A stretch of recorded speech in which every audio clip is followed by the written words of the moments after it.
Welcome to the Flower Farm Sampler Quilt-Along series. I'm Shelley Kavana, author of the Flower Farm Sampler book, and it's my mission to help you make stunning quilts simply.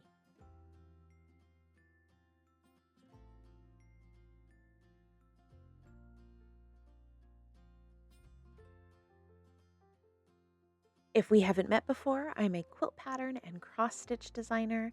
I design fabric and I write quilting books like the Barnstar Sampler and the Flower Farm Sampler. You can find my patterns, fabrics, and books at your favorite local quilt shop, or you can find them online at our website at chorusquilt.com. You can also follow our quilty adventures on social media under the tag at Cora's Quilts. In our Flower Farm Sampler Quilt-Along series, we'll be working through all 18 blocks from my Flower Farm Sampler book, spread out over 12 months. To sew along with us, you'll need your fabric and the book. In these videos, also assume that you've prepped and cut your fabric pieces following the book's instructions. To make the blocks in the book, you won't need any specialty rulers, foundation paper piecing, or templates. Most of the blocks use my favorite stitch and flip techniques to create complex geometric designs with simple shapes. A few of our blocks do include triangles, which will piece oversized and trimmed down to perfection. All the stitch and flip basics are also covered on pages 10 through 13 of your book, so you'll definitely want to bookmark that section for handy reference. Instead of starting with block 1 and working our way chronologically through the book, we're going to begin with our smaller 8-inch blocks. This way, we can practice techniques on a manageable scale before tackling our larger and more complicated blocks.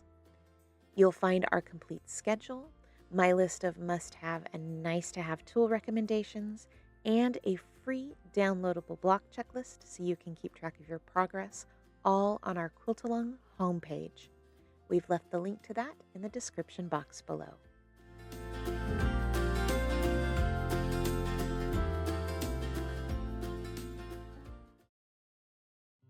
In this week's video, we're assembling block 10, the Star Jasmine block. You can find this on page 36 of your Flower Farm Sampler book.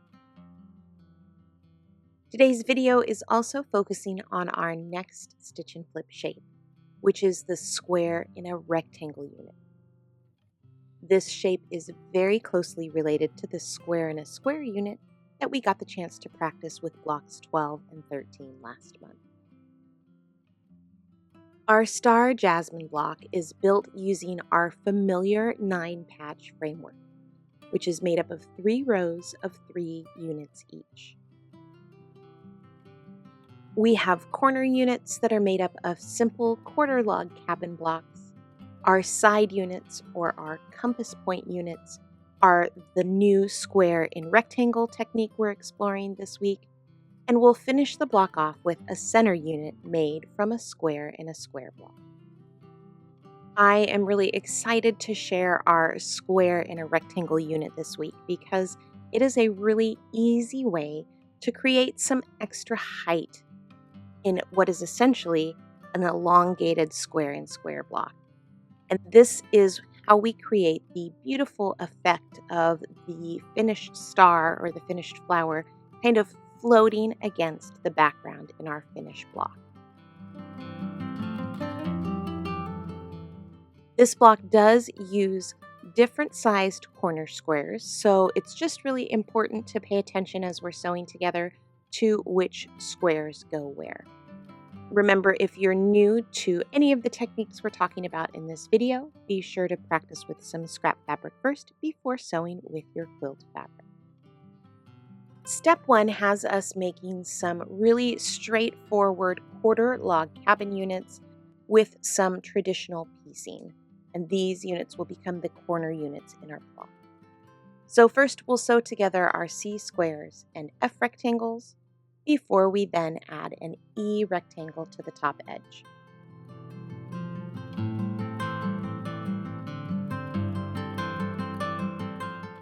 This creates a lovely quarter log cabin unit that will help kind of frame out our star. This is also a great opportunity for some chain piecing, so you can sew all of your C and F pieces together first, then make a single trip to your pressing station before adding all of your E rectangles. I find that chain piecing really helps speed up my piecing process.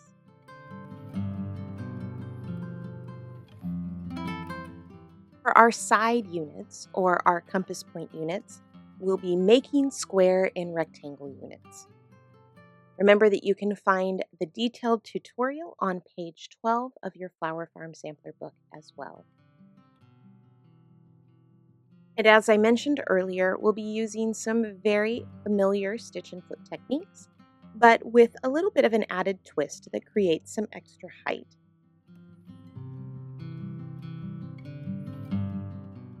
In taking a closer look at this unit, we're starting with a background piece that is our B rectangle.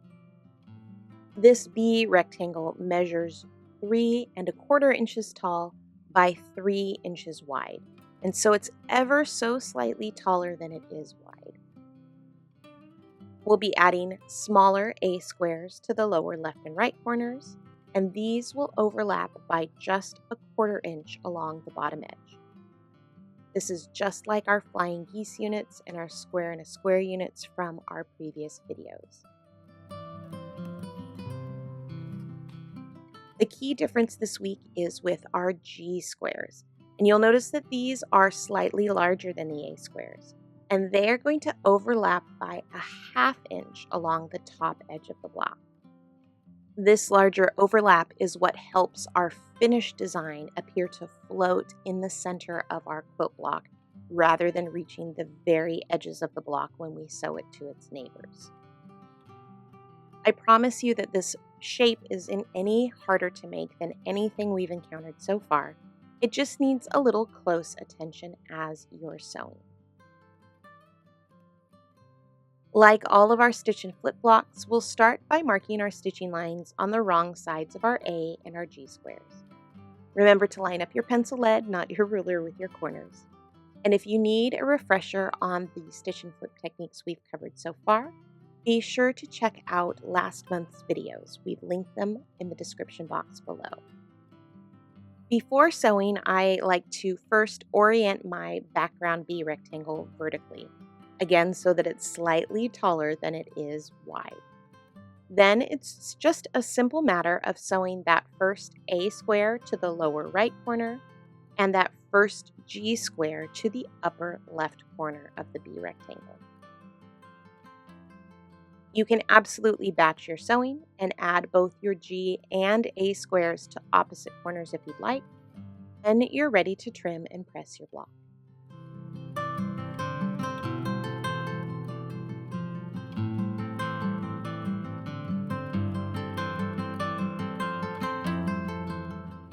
To add your remaining corners, simply reorient that background B rectangle if needed so that it's vertical or slightly taller than it is wide.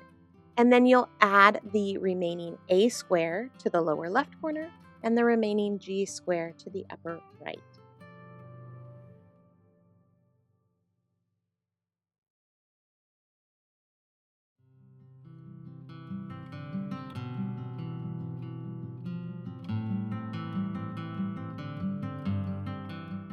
After you've finished sewing and you've trimmed and pressed your blocks, you'll know that you've made your unit correctly if the G and A squares overlap by 1/4 inch along the left and right sides of the block, and that the G squares overlap by 1/2 inch along the top edge of the block.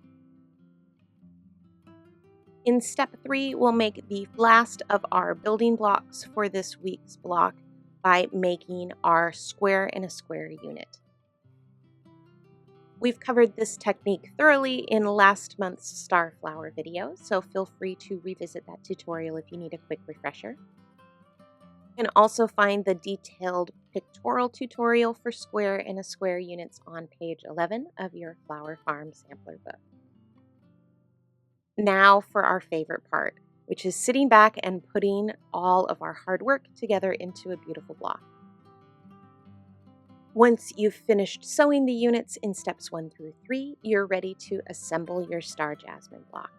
You'll lay all of the units from the previous 3 steps out in 3 rows of 3 blocks each, as pictured in your book.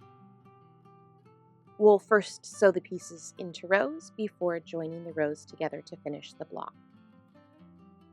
While sewing your top and bottom rows, you'll want to practice your precision piecing by using a pin to help line up the point where the tip of your diamond from that square in rectangle unit aligns with the corner of your C squares in the corner units or the partial log cabin units.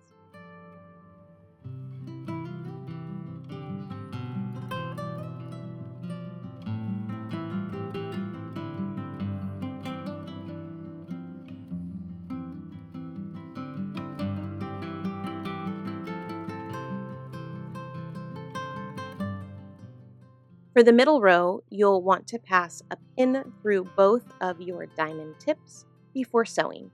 The goal is to get them to sit nose to nose in the finished block rather than cutting off any points.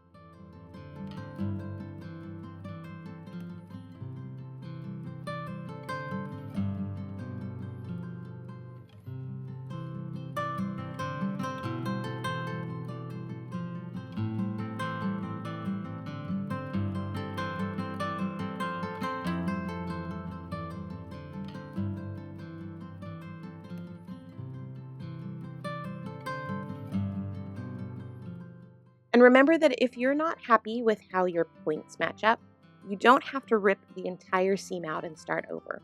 Simply pop open a few stitches on either side of the problem area, re-pin, and re-sew. 99% of the time, this fixes the issue perfectly. If you've followed the pressing suggestions in our book, that seam around the center unit will nest beautifully as you sew your rows together. You'll also want to take care to match up those same points between the rows as well.